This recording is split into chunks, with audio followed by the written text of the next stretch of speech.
shows lean left, some lean right, but we lean local and business. This is North Georgia Business Radio X with Phil Bonelli. For the next hour, we will celebrate the businesses in our area and the people that run them. Find us on Facebook at North Georgia Business Radio X and online at northgeorgiabusinessradiox.com. Now, here's Phil Bonelli. What's better than a great guest on the North Georgia Business Radio X podcast and radio show? 2 or even 3. Today we've got a big treat for you. Nikki Chandler, VP of Existing Industry, is here joining us. And we also have back the lovely Christen Wilbanks, also of the Chamber. And coming up in segment 2, we've got JP McKenzie, who is a coffee artisan, local entrepreneur, man of many talents, and we'll dive more into that later. But Nikki and Christen, welcome to the show. Thanks, Phil. Yeah, thanks for having us. Obviously this show is here to support local businesses, and I can't think of many things that do that better than the Chamber. And so we had a segment several weeks ago, maybe a month ago. Go back and listen to it if you haven't got a chance to listen with Christen. And we focused a lot about new members, and so we talked with Nikki today about the great benefits for existing industry. Before we do, real quick, Christen, we have a membership drive going on, membership campaign going on. Tell us, what's the latest on that?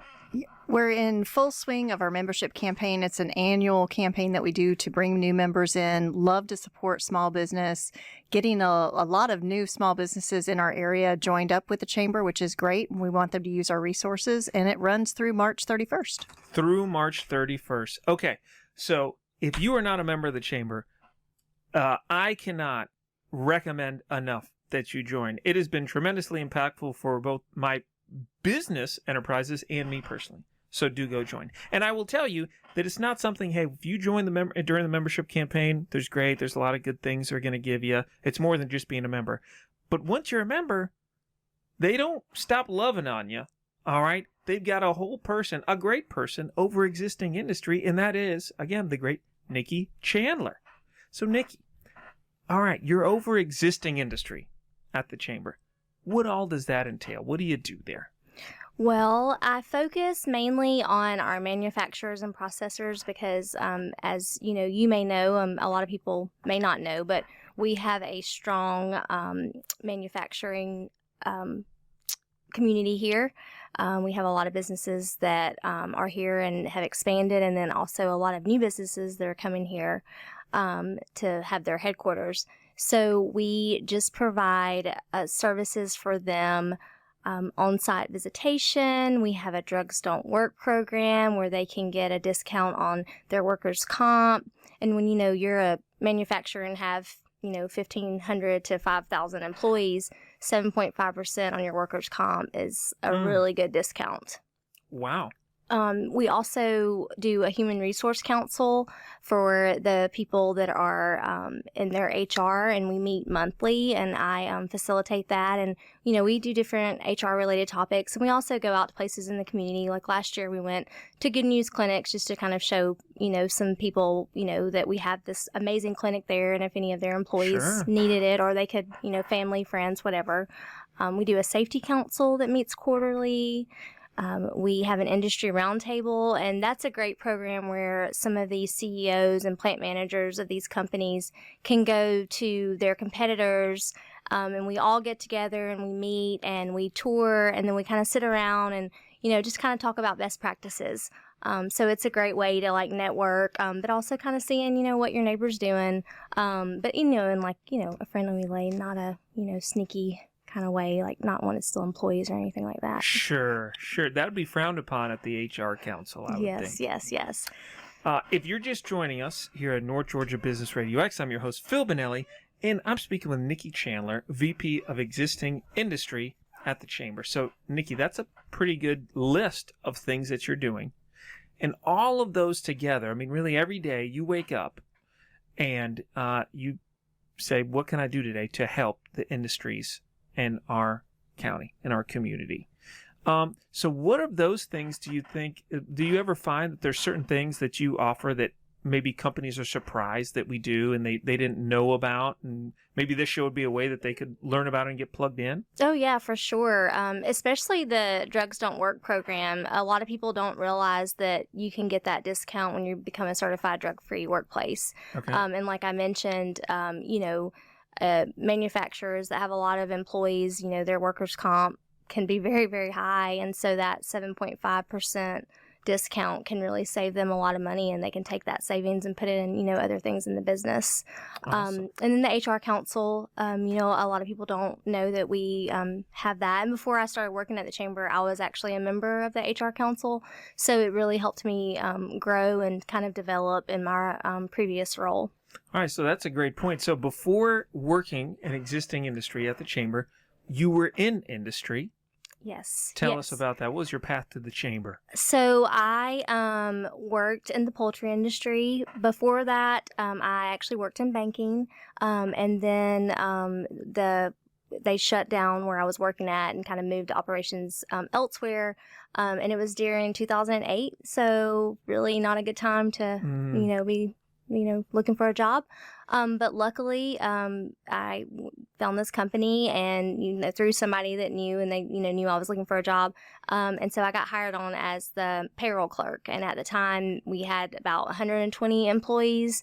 And I started out the payroll clerk. And when I left, in 2019, we had 1,500 employees in several locations. So I worked there for about 11 years. And then I worked my way up. When I left, I had done HR. I was like HR manager, and then did payroll and benefits. And when I left, I was more focused on doing like the payroll and benefits management. And then also I got to do a lot of stuff with the Chamber. So that's kind of, I got involved in the Chamber, did a lot with the Chamber, to help our company at the time. And so really kind of, loved the Chamber, fell in love with the Chamber. And then when there was a position opening up, I thought it would be a great fit. And so I applied for it and I got it. So I started in January 2020. So not a great time to start a new job right before COVID, but I did it, and it's been great. Tell you what, looking for a different job in banking right when the 08 recession happened, then looking for another job right before COVID happened, or joining a new job. But you make the best of things, and that's how you roll. Let me ask you this. So in your position, you're helping all these industries. How much do you think it helps that you were in industry? You were an HR manager yourself. Does that add to what you do every day? I think so, especially during this time, because a lot of companies are, wanting to hire, they're needing to hire people, and they're having a hard time with that. So I feel like my HR background can kind of help them. I can kind of tell them that kind of out of the box ideas about like what I did in my previous role or what we did, because the poultry industry was really hard to hire. Mm-hmm. People, don't want to really do those jobs, especially like, the jobs in the plant and everything like that. So, we had to think of some really unique ways to get people and recruit people. So I've been able to kind of share those things with our industries and just, things that I went through in my previous job. So I do think it's really, really helped me a lot that I do have that background. Yeah, I love that. And for our listeners out there, if we've got younger folks or just people who are not sure where to go, there's such lessons to gain from Nikki. I mean, Nikki was in banking. Then 08 was not a good time for banking, and the bank she was at shut down. So she got a job doing something that utilized her skills. I would think they thought, hey, you're a banker, you can be our payroll clerk, that'll work. And then she realized she had a great talent at a growing company and led all their HR and did a lot of volunteering.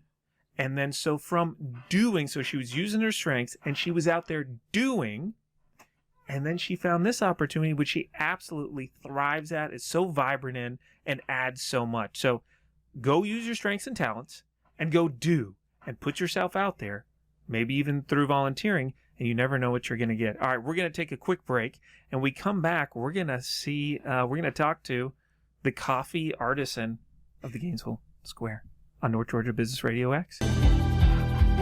What's better than that first cup of coffee in the morning?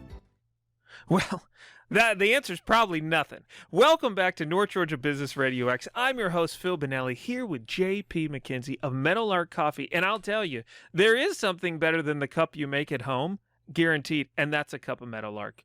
Thank you so much, Phil. Thank you, sir. I want the audience to know that as we speak, I'm sipping on some amazing coffee, which you just made. Tell us a little bit about this cup of coffee I'm delighting in. Absolutely. So I made Phil a pour over of a bean called a Gesha.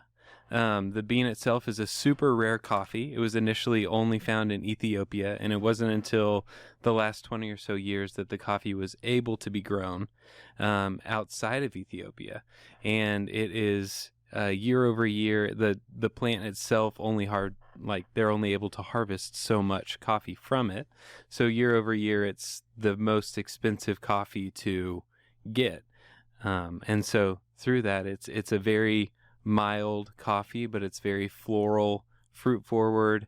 This coffee was roasted by a roaster in North Carolina called Black and White, whose roasting I'm a huge fan of. And we always try to carry something exciting in the shop from roasters all over the world, and this coffee from Black and White has been one of my favorites we've had in a while. Well, let me say, you can have the best race car in the world, but it's got to have the best driver. All right, it sounds like these beans are great, but they were made by a master, so that combination does make for probably the smoothest cup of coffee I've ever had. Well, thank you. If you haven't been over to Meadowlark, and we're about to hear their story here in a minute, you need to check it out. There's a lot of great coffee. There's more coffee coming on the Gainesville Square in the Northeast Georgia area. Meadowlark's a superior cup, so tell us, how'd you get going? How'd this happen, JP? How'd Meadowlark come to be? Yeah, so I think if we take it all the way back, as my wife likes to tell it, when we first met, I couldn't even handle a caramel macchiato from Starbucks, and she definitely lets people know that was 2010. And so over the course of the past, 13 years now, we were able to travel the country and try all of these different coffees that we got really, really involved in the coffee community. And so we were going to all of these different roasters and coffee shops as specialty coffee was becoming more and more pervasive in each community, and getting plugged in with all of these people who were doing really phenomenal jobs in these very cool coffee shops and sourcing the highest quality beans, roasting them impeccably. And when we moved from Atlanta to Gainesville, we noticed that some of those coffees that we were really excited about, we weren't able to get anywhere. And so a couple of our friends were putting together, we would do little groups where we would order coffees we were excited about, get together, brew them together. And I started to think maybe there is a need, aside from my own, to have really high quality specialty coffee made well in Gainesville. And my wife and I had talked about having a coffee shop. It's always been a part of the dream. But we put together a little coffee cart just as a way to get started, see how it would go. And our friend Jenny Early over at Enemies of the Average let us do a pop-up in her studio in the Jackson building on the square, which was so helpful to just get a little taste of what running a coffee shop would look like. And pretty shortly after that, we were told that was not an option. And that was a tough time where we were thinking, what really is the next move? We'd already gotten a taste of what running a coffee shop would be like, and through that we really thought it would be incredible to have our own space. So we started looking, and I spent many meetings over there with Nikki. I could not have done any of this without the chamber, but we slowly got together a shop, and now we're able to live out the dream of owning a coffee shop and have wonderful baristas work alongside us behind the bar and greet people every day. And those are just the things that we've always dreamt of. I love it. And I often dream of walking over there and getting a cup of coffee. Usually I make sure that dream gets fulfilled. All right, if you're just joining us here on North Georgia Business Radio X, I'm your host, Phil Bonelli, here with JP McKenzie. Go back and listen on the North Georgia Business Radio X website if you missed the first part of the story. But let's rewind and summarize. All right. So you didn't even like coffee. Right. But then This was 2010. This was 2010.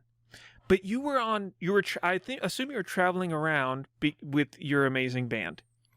We were. Is that why you're traveling around a lot? Yes. Okay. Yes. So we don't have time to go into all that awesomeness. But after you listen to the radio show or podcast, go to Spotify and listen to Family and Friends. You nailed it. You'll hear our very own Coffee Meister on the lead guitar. Lead guitar. Okay. So definitely check that out. That's like a whole nother episode. You're traveling around, and then you get to experience amazing coffee all over the place. And you're probably tired because you're staying up late, Right. playing shows, rocking people's socks off around America. So you gain an appreciation, and then you get motivated by excellence. Right. All right? You see the excellence. And then you dove into that. So then you just gained an appreciation.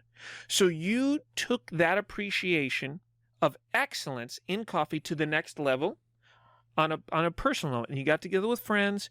You started ordering coffees, making it. Boy, what fun parties those were. So much fun. Let's go to JP's, bro. We're going to roast up some coffee. It's awesome.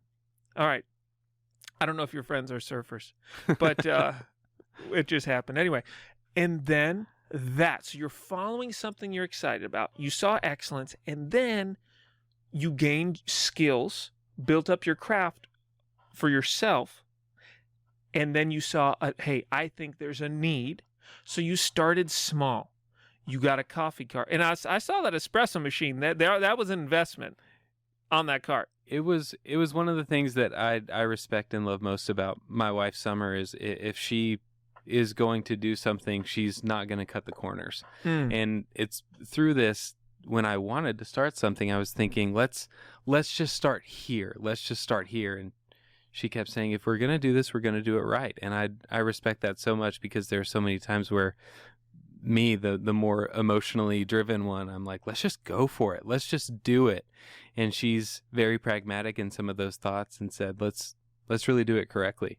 Okay. And through the help of environmental health, I now get to have that machine on my kitchen counter, which is just such a treat. Oh, all Couldn't right. do it without him. So a couple things on that. First off, the importance of having partners. And this is your life partner. This is your beautiful That's right. bride, That's Summer. correct. That's right. Who's named appropriately because Summer, and you have told me she's just the sunshine of your life, I believe you've said. Multiple times those words. And so you had different skill sets. So you had the emotion, the passion to go. She said, let's make sure we do it right. That's a great skill set to have as a combo. And then you got going, and things didn't go so smooth. You got shut down. We did. All right. And it would have been easy. And I wouldn't imagine that finding a physical location. So then you had to take a next step before you wanted to make the big outlay of cash to go lease a place. Dealing with environmental services, that's not particularly easy. So you could have said, I guess it's not meant to be. Right. Right. Was there a moment where you almost quit then and you said, no, we're doing it? Well, I think that a big part of it, I guess a short answer would be not really. Good. We were very driven to make it happen, and we had a really great support system.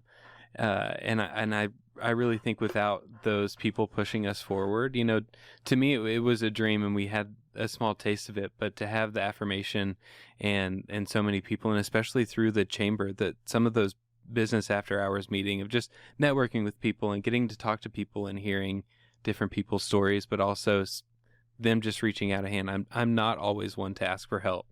And so being at those meetings and someone saying, let me know how I can help, really, and setting up small meetings, sending a short email to Nikki and her saying, I've set up these 3 things. Let me know how I can help. It's invaluable for someone like me. All right. So after the break here on North Georgia Business RadioX, we're going to put the 2 pieces of this story together. Who's on your team when you've got obstacles to overcome? Welcome back to North Georgia Business RadioX. I'm your host, Phil Benelli, here with JP McKenzie, here in the story of Meadowlark Coffee. And thank goodness we have in the studio Nikki Chandler, an integral part of the story. So let me catch you up.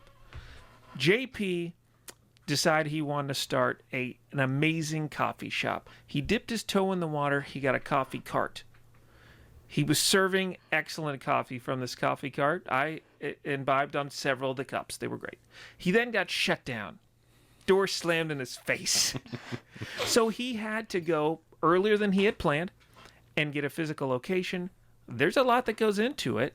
And Nikki helped him with a lot of these steps. So tell us about that process between when you got shut down and then you got the physical location.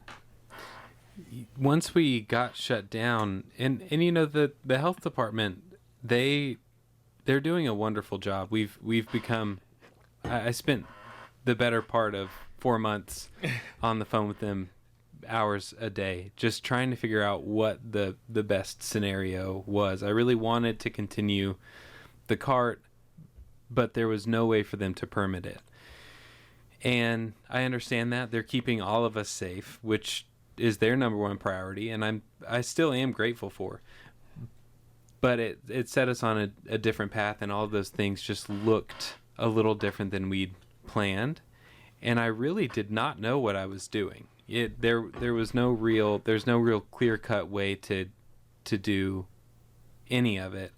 And I was looking at potentially buying a property to build out. I was looking at leasing, just asking as many questions as I could. And all of the things, when I had a question or needed a connection, I would reach out to Nikki.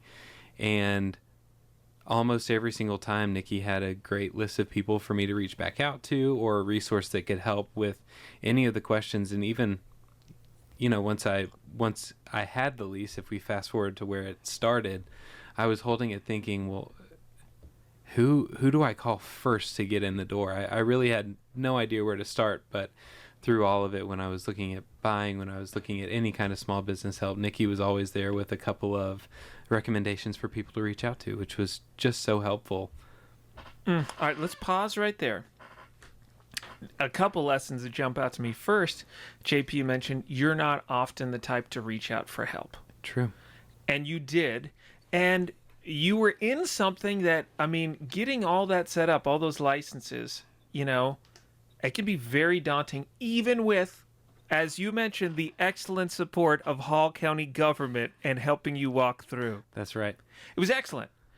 But you needed help, and you reached out to Nikki. So, Nick, how did he even know that you were this great resource? Because that's not your official job title, is help, you know, budding entrepreneurs figure stuff out. How did he know that you were somebody to call on?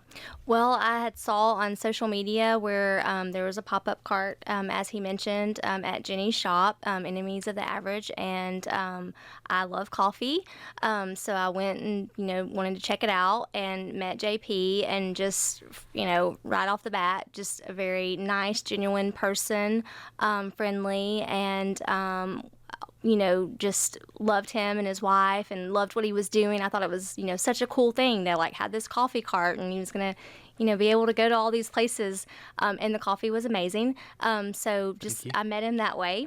And then obviously we were going, I think we were going through membership campaign. Mm-hmm. So we, you know, we wanted him to become a member, and, you know, he didn't even really think twice about it. He jumped on board and joined. And so when he, you know, joined, we were like, I told them at the office, we're going to, like, help this guy as much as we can, you know, because we want him to succeed. We want all of our businesses, you know, to succeed. You know, these small businesses really, you know, are what makes our community thrive. And, you know, I love, you know, new ideas and new people coming and bringing new things to the community. So we really wanted him to succeed.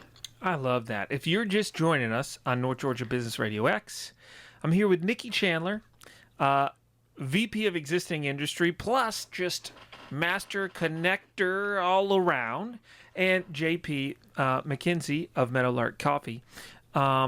So this story, there's so much to gain from it, but one thing that's jumping out to me is really, again, what a great resource the Chamber is. JP, when you were on this journey, you were a busy guy. You have a lovely wife and you had a young child to support. Correct. So you're earning a living. Right. Not with selling as much coffee as you wanted because you were shut down. Right. You were embarking on this process that you had no idea what to do. You got educated, but you had no experience with that.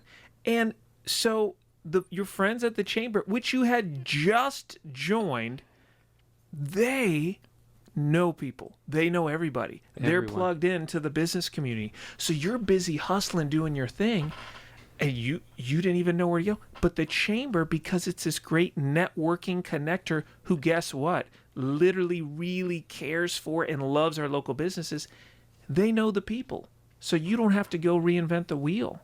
Would you say, was that pretty accurate the way I described that? Definitely. I would, and I think they create a great place to foster those connections too. So even most of the events that I went to were the business after hours, where there are other small businesses, mostly existing, but also other people who are getting a feel for what Gainesville is like. And they've all been through a similar situation of what I had, whether it was as dramatic as it sounds, or if it was just, we found a place, we found success in Gainesville, and we'd like to help someone else. Everyone has that camaraderie. And that was also very, very helpful. And I think for me, a lot of what I've gotten out of my membership is those meetings of people together saying, how can we help each other succeed and make Hall County a wonderful place? I love that, and I would say too that you received some great things from the chamber, but you did because you give back. So you immediately joined, and I will say, we were talking about earlier how there's about to be 5 coffee shops within walking distance of the square, and so you are right around the corner from Inman Perk, another fine establishment that's been there for a long time. And I've seen you on multiple occasions go in there to get breakfast casserole. Oh yeah, Larkin loves that breakfast casserole. She says cassamole, but she loves that breakfast casserole. And Larkin is your cute little daughter, who is the namesake of Meadowlark. Correct. And so I just love that because, yes, in a way, you and Inman are competitors for the wallet share that people have allocated for coffee. But you really don't look at it like that, I wouldn't say. No, and I think that there are a lot of things that play into it, but I think the beauty of what we have and what we'll continue to have is a budding coffee community that will offer something for everyone, and it will allow each of us to sit in our own places, support each other, and be able to offer what we do best without stretching ourselves too thin, and say, if you're looking for a great local roaster, head over to Boarding Pass. They're just across the square. If you're looking for a great place to sit and meet people, you have Farmhouse, which has a great patio area. They'll be coming soon. And Inman Perk, who has wonderful indoor seating, great casserole, child approved. And then you also have Deletto, which is a wonderful bakery. You can get some of the best baked goods in Gainesville there. We really are able to each focus on our own strengths and offer something great to the community. And when I started working behind the bar at a roaster in Atlanta called Brash, we were one coffee shop among 7 and a half mile radius. It was, and each of us, each barista from each coffee shop would go visit each other. We would have latte art competitions and brewing competitions. It was truly fun. And so that's something I'm looking forward to in having so many coffee shops. All right. So one thing I want to touch on after the break, which I wish it was a coffee break. I'm sorry that I finished this coffee because it was great, was that I love your very healthy outlook as regards competition, both currently and as a potential barrier when you got going. So we'll touch on that when we get back on North Georgia Business Radio X. Competition. Is it a perk or is it a grind? Welcome back to North Georgia Business Radio X. I'm your host, Phil Benelli, here with the lovely chamber staff, Nikki Chandler, Christen Wilbanks, and of course JP McKenzie of Meadowlark Coffee. So if you're just joining us, we were talking a little bit about the coffee competition on the square and JP's outlook, which I love. I really, really love. Go back and listen if you're just joining us. The humility that you hear is real, and the support that he has is real. And I want to hear your thoughts on when you were going to start the coffee shop. There were already several local coffee places, plus within a mile there's probably a Starbucks and a Dunkin' Donuts, which I hesitate to even say in the same sentence as Meadowlark because it's leaps and bounds apart. But there was a lot of other coffee. What made you feel comfortable jumping into what many would perceive as a saturated coffee marketplace? Well, I knew that for me and what I'd seen from other cities that we traveled to on tour is that there were multiple really great coffee shops. And where I got my start behind the bar learning how to make coffee, there were also multiple great coffee shops working in unison to create a great coffee community. And I think what I was noticing is there wasn't what I was looking for. And as I talked to more people who were interested in specialty coffee in a coffee shop that had great house-made syrups for lattes, offered great specialty coffee, that there just really wasn't anything like that here. And as I talked with friends, they echoed the same sentiment. And then I was talking to Jenny, who owns Enemies of the Average, and she had said the same thing. And Summer and I had throughout our lives talked about owning a shop, and we thought, why don't we go ahead and help start a cart, just see how it goes. At the time I was doing wholesale for a coffee roaster in Atlanta called Bellwood Coffee. Mm-hmm. Some of my best friends, and through that wholesale role, I'd helped a friend in his venture in starting a coffee cart business in Atlanta, where it's safe to have coffee carts. I'm not throwing him under the bus. And he now has 6 coffee carts. He does multiple events a day, 20 events a weekend. He's just out there. And so I knew it was possible, and he helped kind of give me a floor plan of what a coffee cart would look like. I knew how to set one up. We thought, let's just try it. And Jenny was kind enough to host us in her studio. And so we took that and thought, let's see what the feedback is. And the community responded in a really exciting way that made us think maybe there is something more to this than just me sitting at home drinking coffee I'm excited about and knowing that there was more out there than what we currently had. Oh, I love that. And, if you're out there listening and you're thinking of starting a business, I want to point out a couple things. First, this was not something that JP knew nothing about. He had worked at a high-end coffee shop.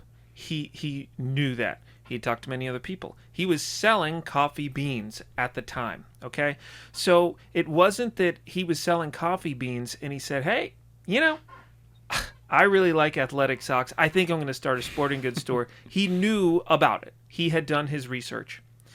And he knew that he had a unique niche in the marketplace. If you're out there and you think, wow, I have this idea, but there's other people doing things like it, are you unique enough to stand out? I have a farm. We sell grass-fed beef. You could go to Publix, Kroger, Ingles, all sorts of places and get beef. It's still beef. It's from a cow, but ours is unique and different, so we feel comfortable being a part of the marketplace. And I also appreciate that there's multiple kinds of beef. I have a friend who does Wagyu. That's like the opposite of my model, which is great. I'm pumped for him. And I'm pumped for me, and we're all here coexisting. And I love that because you have such a passion for your craft, I love that you talk about building a great local coffee community. Right. So powerful. If you're just joining us on North Georgia Business Radio X, you're here at a bittersweet moment. And it's bittersweet, kind of like the delicious coffee that I like to get sometimes. And this is our last segment, and we're going into the home stretch, which is sad. But we might have JP on again. I'm sure we'll have Christen and Nikki on again. But hearing the story of Meadowlark Coffee, and woven into that is the amazing support of the Chamber, who, as you may have heard earlier, is having a membership drive right now. If you're not a member, go join. Go join. It's awesome. It might help you to get through some tough things in your business, as Nikki did. Thank you, Nikki, with JP. Let me say, by the way, with Nikki's great support, I mean, there are, in the hard cement sidewalks of downtown Gainesville, there are Nikki-shaped little, it's hard to see, but there's impressions because her feet walk down there, and Christen too. They're down there so much supporting local businesses. They walk down there for delicious coffee and lunch, and I bet they get their Christmas gifts on the square. And so go support your local businesses, support your local chamber. It's a beautiful thing. So let me ask you one more thing in a different direction, JP. Mm-hmm. To what extent do you feel inspired that you really are, you're not just making a beverage for people. You're making this, I don't know, creative juice, social lubricant. There's amazing things that coffee does. How does that inspire you? Well, I think it's for me, it is very inspirational. It's something that I've wanted to do for a long time. Summer and I have wanted to have a shop for a long time. And I think what is so inspirational is we get to see all of these different people, if not on a daily basis, definitely weekly, at different points in their lives, whether it's in an exciting time, whether they're having an average day, or if they're having a bad day. And something that does inspire me in that sense is that the coffee shop, and all coffee shops, I feel this way about ours, but all coffee shops feel like somewhat of a safe space. And so you can walk in there and you feel inclined, especially with someone that you see every day, to share a little bit more of yourself and tell them what you're going through. And I think that for us, what I love about our staff and being there as well is that we get to be a part of people's lives on a broader scale than maybe most people do. And that is inspirational to me in waking up early enough to open a coffee shop every day and getting in there and doing all the things that it takes to actually run a shop, is getting to be a part of people's lives in that way. And that's, I think, as you said, it is that social lubricant, as you said, that kind of gets people to open up and share. Oh yeah, you're doing wonderful things. If I do something really hard, I'm like, I'm going to give me a Meadowlark. I earned it. Sometimes if I have to do something hard, I'm like, I better get a Meadowlark, you know? It's a little treat. It is. And it's so for my beautiful little oldest daughter, Caroline. She just turned 11. And we went on a little date the other day. And we went to a coffee shop and read a book. We each read our own book. Yeah. She sipped hot chocolate. I sipped coffee. And we just sat there. As my friend pointed out, it was a very millennial thing to do, which I technically am. But coffee is a wonderful thing, and it perks you up when you're feeling blue. It gets you. I like to go think. It helps with your creativity. I believe that the French philosopher Voltaire, there were like a lot of coffee shops in Paris, he was reported to drink up to 17 cups a day. My man. This is not a medical show, okay? But it worked out for him. It does make your heart go pitter-pat, doesn't it? It does. It does. It does. But coffee's a wonderful thing. And let me just say, you really can hear the passion that JP has for coffee, creating experiences and relationships. And you can hear the same thing when we talk to Nikki and Christen. And if I was to go off about grass-fed beef and running a radio show, you'd hear the same thing from me. So I would just encourage you, if you're out there, first off, if you're running a business, you might not be helping make these connections at the chamber. You might not be making the best coffee in North Georgia, but you're providing something that people need. If you weren't, you wouldn't be in business anymore. I'd encourage you, if your fire is a little low, go get a cup of Meadowlark and think about that and get your passion back going for what you do, because it matters.